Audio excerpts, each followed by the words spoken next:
प्रिय मित्रों नमस्कार। आज की कहानी है भाग्य का फल। किसी नगर में सागर दत्त नाम का एक वैश्य था। उसके पुत्र ने एक बार 100 रुपये में बिकने वाली एक पुस्तक खरीदी। उस पुस्तक में केवल एक श्लोक लिखा था, जो वस्तु जिसको मिलने वाली होती है वह उसे अवश्य मिलती है। उस वस्तु की प्राप्ति को विधाता भी नहीं रोक सकता। जो वस्तु दूसरों को मिलने वाली होगी वह हमें नहीं मिल सकती, और जो हमें मिलने वाली है वह दूसरों को नहीं मिल सकती। अपने पुत्र से पुस्तक का मूल्य जानकर सागर दत्त कुपित हो गया। उसने तुरंत अपने पुत्र से घर छोड़कर चले जाने के लिए कहा। सागर दत्त का पुत्र अपमानित होकर घर से निकल पड़ा। वह नगर में पहुंचा। लोग जब उसका नाम पूछते तो वह अपना नाम प्राप्तव्य अर्थ बतलाता। कुछ दिनों बाद नगर में एक उत्सव मनाया गया। नगर की राजकुमारी चंद्रावती अपनी सहेली के साथ उत्सव की शोभा देखने निकली।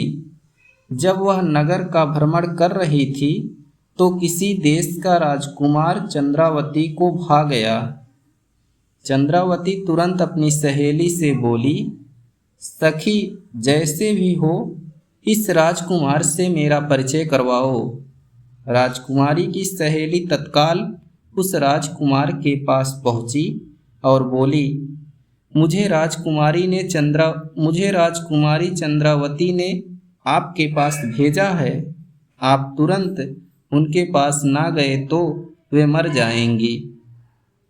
इस पर राजपुत्र ने कहा, यदि ऐसा है तो बताओ कि मैं उनके पास किस समय व किस प्रकार पहुंच सकता हूँ। राजकुमारी की सहेली बोली, रात्रि के समय उसके शयन कक्ष में एक मजबूत रस्सी लटकी हुई मिलेगी। आप उस पर चढ़कर राजकुमारी के कक्ष में पहुंच जाना। राजकुमार रात्रि की प्रतीक्षा करने लगा, किंतु रात हो जाने पर कुछ सोचकर उस राजपुत्र ने राजकुमारी के कक्ष में जाना एकाएक स्थगित कर दिया। संयोग से वैश्य पुत्र प्राप्तव्य अर्थ उधर से निकल रहा था। उसने रस्सी लटकी देखी तो वह उस पर चढ़कर राजकुमारी के कक्ष में पहुंच गया। राजपुत्री ने उसे राजकुमार समझकर उसका खूब स्वागत सत्कार किया। वैश्यपुत्र के स्पर्श से रोमांचित होकर उस राजकुमारी ने कहा, मैं आपके दर्शन मात्र से ही अनुरक्त होकर आपको अपना दिल दे बैठी हूँ। अब आपको छोड़कर किसी और को पति के रूप में वरण नहीं करूँगी। वैश्यपुत्र कुछ नहीं बोला, वह शांत बैठा रहा। इस पर राजकुमारी ने कहा, आप मुझसे बोल क्यों नहीं रहे हो? क्या बात है? तब वैश्यपुत्र बोला, मनुष्य प्राप्तक वस्तु को प्राप्त कर ही लेता है।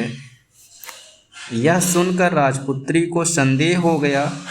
उसने तत्काल उसे अपने शयन कक्ष से बाहर भगा दिया। वैश्यपुत्र एक बार फिर सड़क पर आ गया। तभी उसे सामने से आती एक बारात दिखाई दी। वैश्यपुत्र उस बारात में शामिल होकर उनके साथ साथ चलने लगा।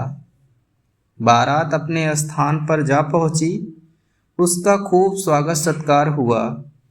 विवाह का मुहूर्त होने पर सेठ की कन्या सज धज कर विवाह मंडप के समीप आई। उसी क्षण एक मदमस्त हाथी अपने महावत को मारकर भागता हुआ इधर आ पहुंचा। वहां भगदड़ मच गई। कन्या उस स्थान पर अकेली रह गई। कन्या को भयभीत देखकर प्राप्तव्य अर्थ ने उसे सांत्वना दी, डरो मत, मैं तुम्हारा रक्षा करूंगा। यह कहकर वह हाथ में एक डंडा लेकर हाथी पर टूट पड़ा। हाथी सहम कर वहां से भाग निकला। हाथी के चले जाने पर वर अपनी बारात के साथ वापस लौटा, किंतु अब सेठ की बेटी उससे शादी करने को तैयार ना थी। इस प्रकार वर व कन्या पक्ष में विवाद बढ़ गया और रात्रि भी धीरे धीरे बीत गई। प्रातःकाल वहाँ भीड़ एकत्र हो गई। इस विवाद की बात सुनकर राजकुमारी के साथ स्वयं राजा भी वहाँ पहुँचे। राजा ने वैश्यपुत्र से कहा, युवक, तुम निश्चिंत होकर सारी बात बताओ। वैश्यपुत्र ने कहा, मनुष्य प्राप्तव्य अर्थ को ही प्राप्त करता है। यह सुनकर राजपुत्री बोली, विधाता भी उसको नहीं रोक सकता। यह सुनकर विवाह मंडप में आई हुई सेठ की कन्या बोली, जो वस्तु मेरी है वह दूसरों की नहीं हो सकती। राजा के लिए यह सब पहेली बन गया था। राजा ने दोनों कन्याओं से पृथक पृथक सारी बात सुनी और जब वह अस्वस्थ हो गया तो राजा ने सबको अभय दान दिया। राजा ने अपनी कन्या को 1000 ग्रामों के साथ आदर पूर्वक प्राप्तव्य अर्थ को समर्पित कर दिया। इतना ही नहीं, राजा ने उस वैश्य पुत्र को अपना पुत्र भी मान लिया और युवराज पद पर प्रतिष्ठित कर दिया। दोनों कन्याओं से विवाह कर वैश्य पुत्र आनंद पूर्वक राजमहल में रहने लगा। बाद में उसने अपने समस्त परिवार को भी महल में बुला लिया। सीख, मनुष्य प्राप्तव्य अर्थ को प्राप्त ही कर लेता है।